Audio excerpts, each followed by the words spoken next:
Welcome Taurus, in-depth monthly forecast for May 2025. As you come into this new month, your ruler Venus returns to a very spiritual part of your situation and merges with the mesmeric energies of Neptune through the first week. You may find yourself very, very nostalgic at the very start of May. You also could find yourself very sensitive. When the sun is in our sign, it's usually a time of initiation and action, but you may find yourself pausing around certain strands because you want to try to understand what they truly mean. And that could be as much about a relationship matter as much as something more practical. Now, if you are a very creative or artistic Taurus, you could find yourself in absolutely top form right at the start of May.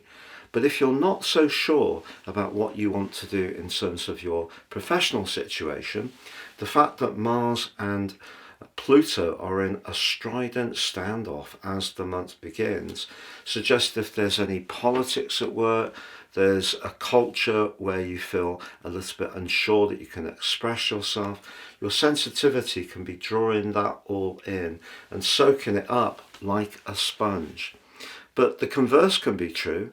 Your ability to sense into situations can be such a guide in terms of the moves you make. But if you are unsure about an emotional or personal relationship, that combination between Neptune and Venus could see you either very nostalgic or somewhat confused. Fortunately, Venus ends its post-retrograde shadow on the 5th, but Pluto in your sector of success does slam on the brakes, and that's going to be retracing its steps through to the middle of October. If you're not very fulfilled around your professional situation, you could find yourself pulled towards something that has much more of a psychological quality to it, such as working in a support role, perhaps in healthcare. Maybe also if you're a psychic, you're going to feel absolutely inspired as you come into this new month. But just know that your ruler Venus is going to forge a very strong link with Mars from the 11th through to the 30th, which will peak on the 22nd. But Mars back in your 4th house from the start of May could just see you a little bit impatient if things aren't rattling along quite at the pace you would like. Now, what's going to help you is the arrival on the 10th of Mercury in your sign. But just be aware for a couple of days, if you do want to tell someone how you feel, do a proposal, you're doing a presentation, you need to meet key people, there could be a lot of tension that's around that event.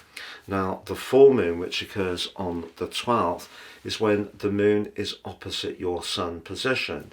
So for you, you may experience over the following couple of weeks someone saying that you're far too single-minded on what's important to you, and you've lost a little bit of awareness of where they are. Now, you may feel that that's not true at all, but because Uranus is so close to your sun, particularly through week 3, the chances are you will need a certain amount of personal space. Or there's part of you that wants to be much more daring and individualistic, particularly creatively. So if you are in a job which does seem very top down in terms of the structure, the philosophies, it's all a bit rigid, that could be something that you start to struggle with at the heart of this month. That said, if you're working in a very productive way on new ideas through the first 2/3 of this month, you can start to see the foundations build up in a more substantive way from the 20th. But Saturn then arrives for its first visit in your 12th house, and that's going to begin on the 25th and goes through to the end of August. Saturn hasn't been in your 12th house since 1999. This first visit is actually going to be supported in a very constructive way. For example, Saturn links brilliantly with the Sun, newly arrived in Gemini. It also links very well with Pluto in your sector of success. Therefore, with Saturn in your 12th house, and particularly with the merging of Neptune and Venus at the start of the month, you could start to think or reconnect to someone from your past. Maybe it was experiences that you had. It's possible that old knowledge could be repackaged in a new way as you move into the last phase of this month. So if you are looking for a change at work, that's not to say that what you used to do can't still be valuable now. It's just that the way you use it may be somewhat different. Now, Mercury then moves into your second house on the 26th of the month. That's going to see a speeding up in terms of your thinking.